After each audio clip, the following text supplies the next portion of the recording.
Silent Hill is a storied, occasionally thought-provoking, dark, and hopeless franchise, with a history of excellence marred only by control issues and some recent underwhelming installments.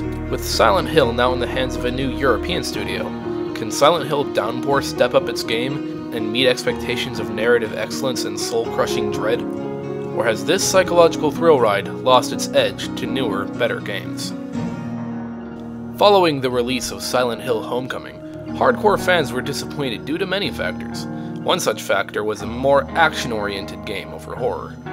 With this element in mind, Vatra Games, the team behind Downpour, decided to bring back the classic Silent Hill experience, where the action, survival, and horror were all balanced. Does this mean Downpour is the Silent Hill game fans have been waiting for? Not exactly. Silent Hill Downpour starts off with Murphy Pendleton, a prisoner who got stranded in the town of Silent Hill after his transport vehicle fell off of a cliff. With nowhere to go, Murphy must face the horrors of his past as he tries to escape the town. Those who've played past Silent Hill games will see similarities in the plot, such as the protagonist finds his inner self, which will eventually lead to their children, which is what every Silent Hill game is about. As someone who's played every Silent Hill game, the plot is weak and far more predictable throughout the game. However, the game still has several endings, which gives you a reason to play through one more time if you're not happy with the ending that you got. Fans who are fond of classic Silent Hill gameplay will be happy to know it's more about survival and making use of what you got, which makes Downpour somewhat satisfying.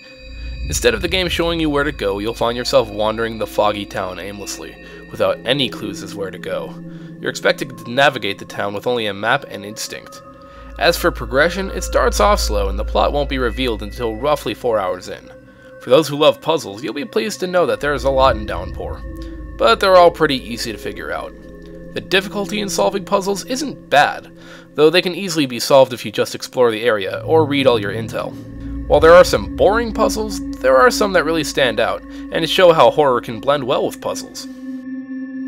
In terms of combat, you will find less ammunition, and there's greater importance on whatever you can find, such as fire axes, twigs, or even a wooden chair. While Downpour succeeds in implementing a survival horror theme through limiting what you can find and use as weapons, the game heavily falls on the flawed execution of combat. Aiming at the enemy is near impossible within the game. When you attack them, there will be times where you can't control how the weapon will hit, which can lead to a miss.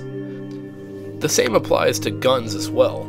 Instead of having a straight shot, you'll notice that Murphy shakes, thus making it harder to aim. The bland combo pattern is abysmal, and the shoddy camera angle will definitely give you a poor experience. Compared to Homecoming, visuals in Downpour are similar. In fact, they're somewhat subpar due to the technical problems in the way some textures look. The character models in Downpour look sloppy, especially when they talk. As for the enemies, the company fails to provide any sort of variety. As you progress, it felt like you're fighting the same type of characters, every single time. In terms of the environments, they're a pleasure to look at, but when it comes to texture, there's much to be desired. Expect a lot of pop-in and screen tearing as you go through some parts of the game. Despite the flaws in Downpour, like the lackluster combat, subpar visuals, and weak story, the game still manages to provide the classic Silent Hill experience which fans have been looking for. The eerie atmosphere and somewhat mediocre story still blends well with the overall storytelling of Downpour. Those who are disappointed with Homecoming will find some improvement, but it won't make Downpour any better than Homecoming.